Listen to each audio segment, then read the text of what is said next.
Blackstone Audio presents The Georgetown Set, Friends and Rivals in Cold War Washington, by Gregg Herken. This book is read by Lloyd James. In memory of Marguerite M. Herken, 1911 to 2013. The hand that mixes the Georgetown martini is time and again the hand that guides the destiny of the Western world. Henry Kissinger. Prologue. Salonisma, when Washington worked. On a Sunday evening in June 1961, President John F. Kennedy was looking for advice and some help. Less than 2 weeks earlier, he had met in Vienna with the leader of the Soviet Union, Nikita Khrushchev. For Kennedy, the meeting had been a disaster.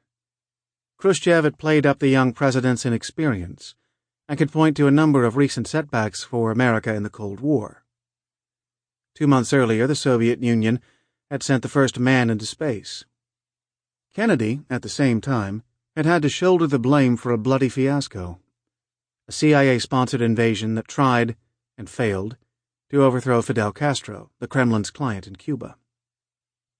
More ominously, Khrushchev had warned Kennedy at Vienna that there would soon be a showdown over the future of Berlin, the Western enclave inside communist East Germany that was a centerpiece of the Soviet-American confrontation.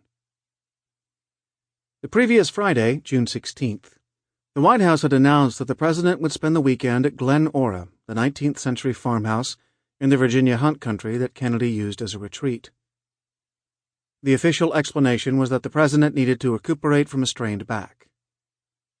Kennedy's back problems had indeed grown worse in Vienna, but that was not the reason for his absence from Washington.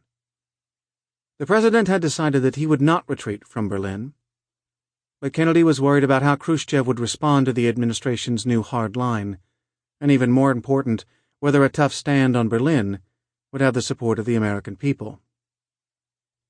To help ensure that it would, Kennedy had summoned, in secret, a few of those whose support he judged crucial to the success of his plan. Charles Chip Bolin was a former U.S. ambassador to the USSR who had since become a senior advisor to the State Department on the Russians.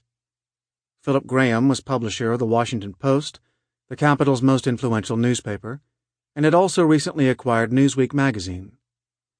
Joseph Alsop was one of America's best-known political journalists.